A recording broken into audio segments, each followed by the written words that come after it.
खुलुमबाय, आं फामि ब्रह्म नार्जारी बड'लेण्ड बुब्लिनि जानानै बयखौबो बरायना लाबाय।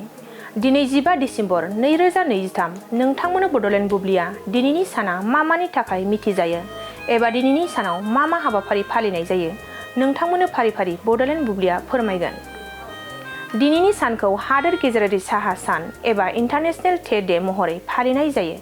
बे सानखौ साहा एबा साहानि हारिमुआरि आरो रांखान्थियारि गोनांथिखौ फालिनो थाखाय बोसोरारि महरै फालिनाय जायो, जेराव बे साननि थांखिया साहानि जारिमिन दिहुनथाय बाहायनाय आरो सावस्रि मुलाम्फाजों लोगोसे गुबुन गुबुन बिथिंफोरनि बादै सांग्रांथिखौ बांहोनाय आरो फेहेरनाय।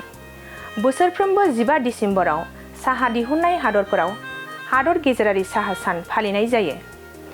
बे हादरफोरनि मादावनो दङ इन्डिया, श्रीलंका, नेपाल, बांलादेश बायदि बायदि। बेनि अनगायैबो दिनैनि सानावनो national cupcake day, national cake हार्डार्स डे महरैबो फालिनाय जायो।